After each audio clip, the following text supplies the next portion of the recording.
Howdy. And good morning, everyone. It's great to have you here. Welcome to the Bush School of Government and Public Service, the Texas A&M University, and to the Annenberg Presidential Conference Center. My name is Mark Welsh, and I am privileged to serve as the Dean of the Bush School here at Texas A&M. I'm in my 7th year, and this is my 7th Women, Peace, and Security Symposium. So I'd like to thank Dr. Hudson for that right off the bat. This is a big year for our college, just so you're aware, but this is our 25th anniversary year. And everyone who's been here for any part of these first 25 years is pretty proud of how far the college has come during that time. We continue to keep a track record alive of sending at least 70% of every graduating class into public service jobs. That's a remarkable statistic. This last year it was 83%. And it's everything from local government to the intelligence community, the federal government, politics, you name it, anything that serves the public in a meaningful way. And every one of our graduates leaves here with the idea that public service in terms of serving your family, your friends, and those around you in your communities is a way of life. It's not just a job title. And we're pretty excited about them and the things they're going to do to change their communities and their world. The school continues to do pretty well academically. We're still ranked number 4 among public universities in the international affairs side of the house by Foreign Policy Magazine. Our Public Service and Administration Department ranks in the top 10% of public policy schools, according to the U.S. News and World Report. We have 2 new departments this year, which are really exciting to us. The Political Science Department from the College of Liberal Arts moved to the Bush School over the summer and bring 1,000 undergraduates roughly, and then a number of faculty members that's greater than the size of the Bush School before. So we've tripled our faculty size over the summer. We've quadrupled our students over the summer. And we've added undergraduate programs and now a robust political science PhD program with 50 candidates that we never had in the past. So it's kind of a new journey of exploration and learning for most of us here at the Bush School this semester, but it's been fantastic for us. Just to give a rough cut of numbers, we had total number of students last year in degree or certificate granting programs, both in resident and online, was about 450. We're at about 2,300 this fall, and we'll grow another 1,000 or so over the next 2 to 3 years as we add new undergraduate programs in international affairs and public service and administration. And we believe events like this one, which has become kind of a staple, I think, of the Bush School program, continue to build on that success and give our students the best possible preparation for success in the things they want to go do in the future. So most importantly, welcome to the 8th Annual Texas Women, Peace, and Security Symposium. This year, the focus will be on the global birth strike and its impact on national security. And it is really, really wonderful to have you here with us. A special welcome to our speakers who will all be introduced to you as the day goes on. And I think you'll find that early in the morning, it's a little slower. People will filter in during the day as they come in and out of classes from across the campus, and you'll get to meet a lot of tremendous people today. The Women, Peace, and Security program here at the Bush School is the only one of its kind in Texas. And while we're really proud of that, we're even prouder of the scholar who runs this program, Dr. Valerie Hudson, who we think is one of a kind in the world as far as we're concerned. She has done a remarkable job in her efforts to help bring the status of women and the issues that impact them into the national security discussion. Just a remarkable job. The wonderful thing about having all of you here is that so many of you have been involved in that same discussion and leading the charge across this country and even across the world and bringing the issues to light that Valerie can then examine in terms of their impact. So thank you for all of that. I do believe we made progress in this arena, but I also still think we have a very long way to go. And I believe that the journey to fully understand the integration of gender and security issues starts with getting the right voices into the conversation. And I suspect we can all agree that for too long, too many of those voices have been male. And that's where many of you come in. The whole purpose of this symposium is to broaden our perspectives. It's to expand our thought process. It's to learn more so we can influence more. And it's to encourage new, better informed, and more persuasive voices to join this conversation. That's what this is all about in my mind. It's about being better than we were yesterday and dragging our state, our nation, and our world along with us. I love this event. I learn something every year that I just slap myself on the head and go, how did I not already know that? It seems so obvious when smart people say smart things, but I never would have figured them out. So thank you for being part of this conversation. I have this distinct privilege this morning of introducing Dr. Hudson to you. She is the director of our Women, Peace, and Security program at the Bush School. She's our host for this event. She's also a Texas A&M University Distinguished Professor, which is a great honor here. She holds the George H.W. Bush Chair, which at the Bush School of Government and Public Service is also a pretty significant honor, especially when it's presented with his knowledge and blessing. She's been honored as an Andrew Carnegie Fellow. She was the Fulbright Distinguished Chair at the Australian National University. She's also been named a Distinguished Scholar of Foreign Policy Analysis by the International Studies Association, and Foreign Policy Magazine even called her one of the top 100 global thinkers. I've never been on that list, Valerie. I'm now jealous. I'm not on the top million global thinkers list. She and her co-investigators on the Women's Stats database are simply and inexorably changing the national security conversation in this country and putting gender issues squarely on the table, for which I thank her. I am the product of the world's greatest mother and 5 younger sisters who shaped me completely as I grew up. And I've understood the value of listening to women's perspectives for a long, long time. And I thought I was pretty good at it. Valerie's convincing me I didn't pay enough attention to my sisters. She's an all-around force of nature. Ladies and gentlemen, Dr. Valerie Hudson.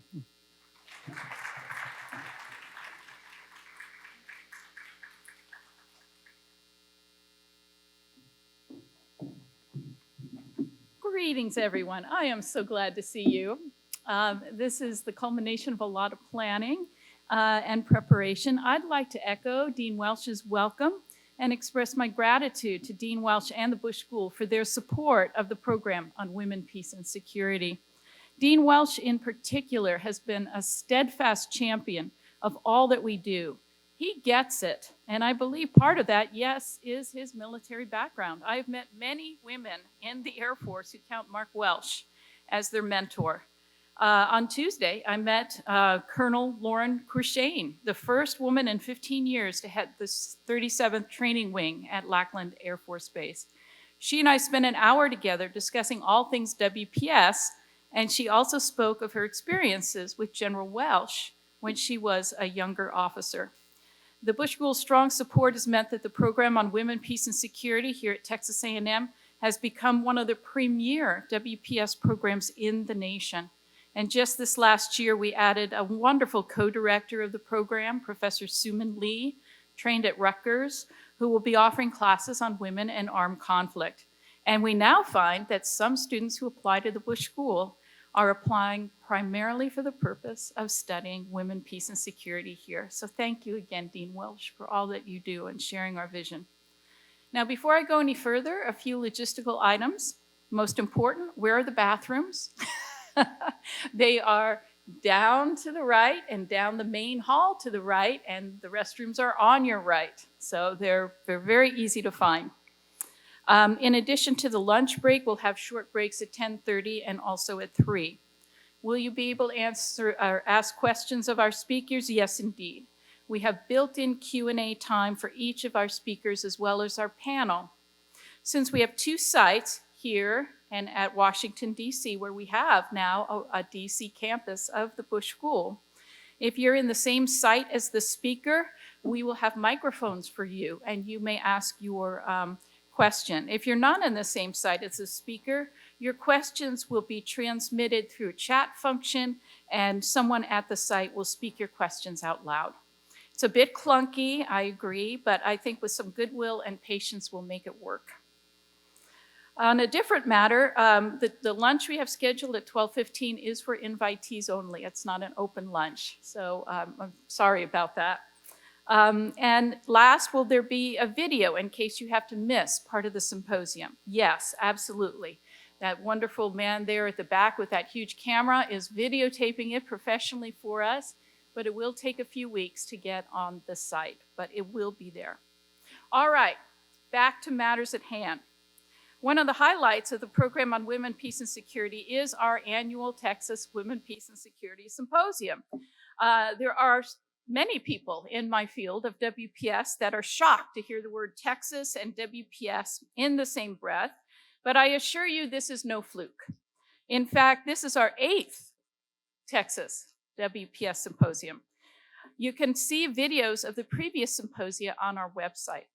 We use this symposium event as an opportunity to bring together scholars and policymakers to address major issues of the intersections between women on the one hand and national and international security on the other. Last year, for example, our topic was the fall of Kabul and WPS. Indeed, this particular topic is so very close to our hearts that we are including a panel discussion later today based from our DC site that will update us on the current situation of women in Afghanistan.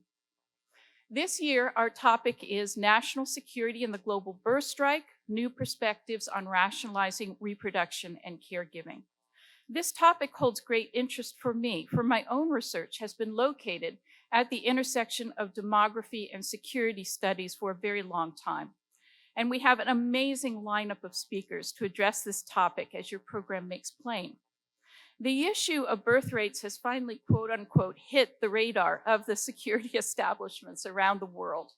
In 2020, when the British medical journal, The Lancet, released a comprehensive world fertility study and documented what one commentator describes as a, quote, a mysterious, unprecedented, earth-shattering trend, a 50% decline in world fertility over 50 years with no end in sight.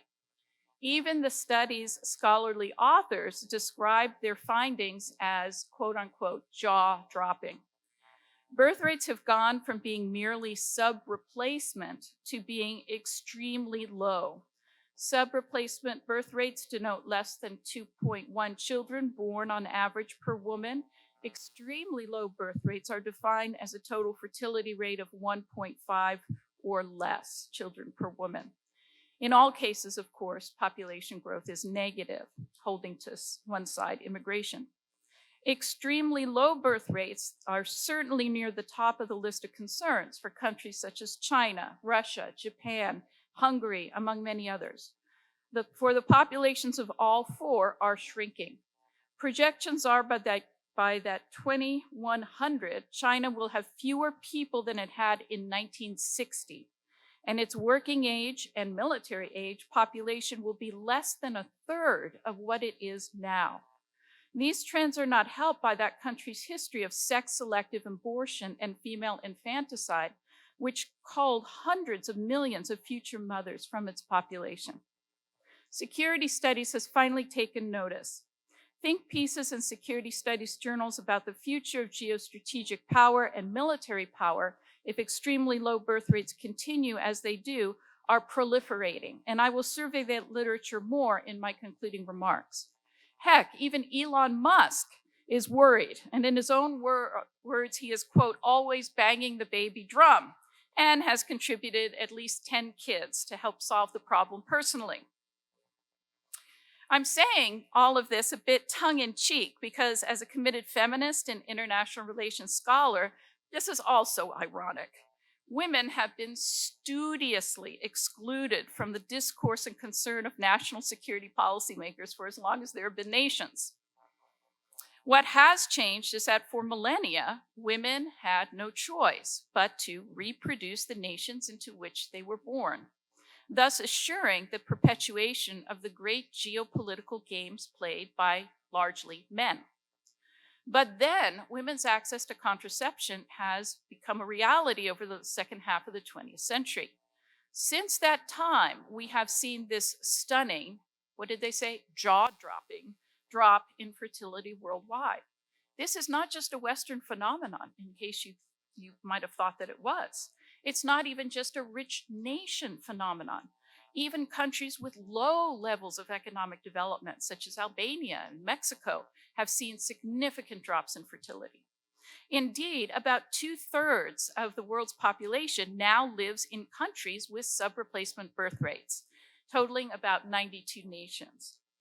Apparently, when given a choice, women are choosing not to reproduce the nations that men have created, even though women often state they aspire to have more children than they are having. While I do not believe women are conspiring together in some type of global cabal, it is true that for the first time in history, women have an effective vote on whether their societies live or die. And women are voting or feel that they are forced to vote that their societies do not continue. It is now clear for all to see that men's great geopolitical games actually rest on a foundation of women's labor. And women are, for the very first time, able to pull the rug out from under those games. Whether or not one feels a decreased human population is a good thing for the planet, and you will hear a variety of views on that subject during this symposium, there must be something quite amiss with their nations for so many women in so many nations to come to that same conclusion. We might want to ask what that is. We might, but that is not the discussion we are currently having in the field of security studies.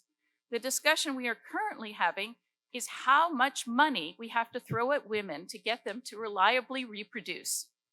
This is, shall we say, not a female perspective on the issue. Indeed, as one commentator has expressed, political and economic forces appear entirely indifferent to women for whom they exist simply as productive or non-productive wombs.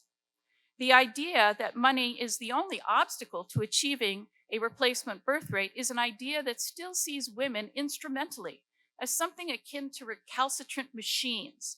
A little WD-40, a little money should fix the problem, apparently. Now, to be sure, money is useful, very useful to women who wish to become mothers.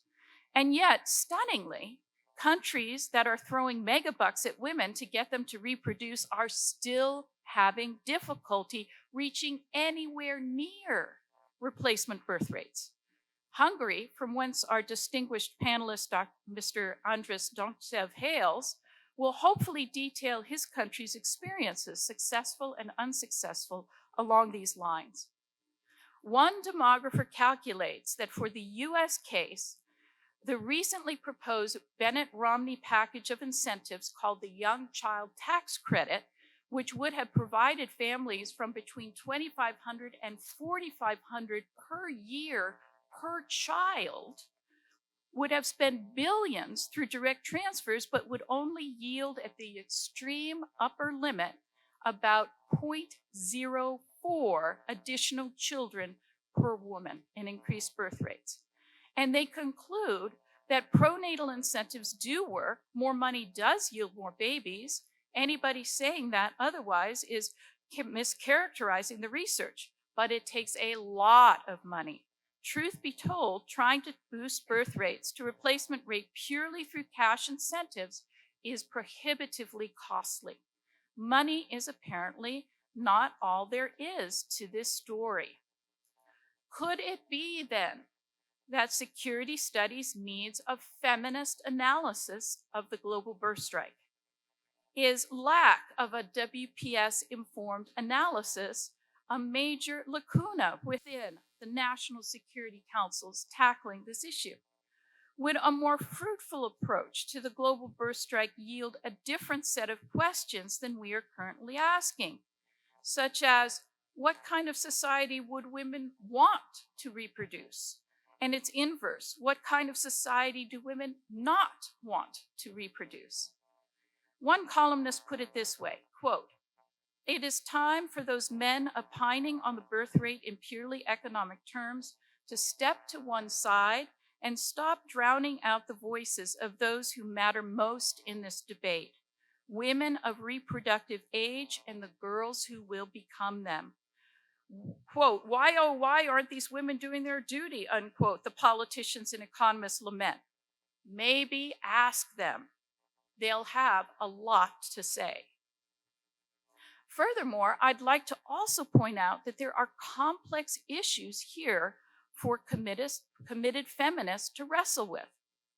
Some pundits are already predicting that this trend in extremely low birth rates will cause a new resurgence of patriarchy in the world, as those nations which most effectively subjugate women for purposes of procreation will grow in disproportion to those which do not.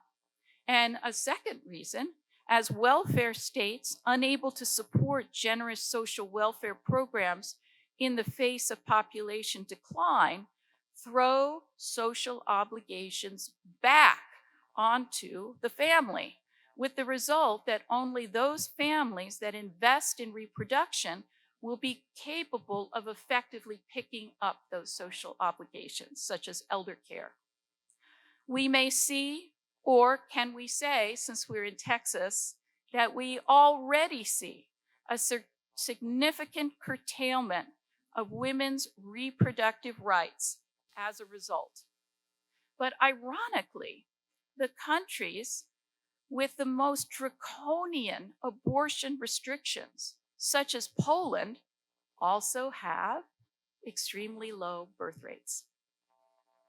Furthermore, the political trends are increasingly that neither left nor right have the policy answers women seek, leaving women politically homeless and on their own as they navigate the reproduction of society. There's a lot to discuss then from many different angles. With these brief introductory remarks, and you may have noticed you will hear from me again at the end of the program, so this isn't the last you'll be hearing from me.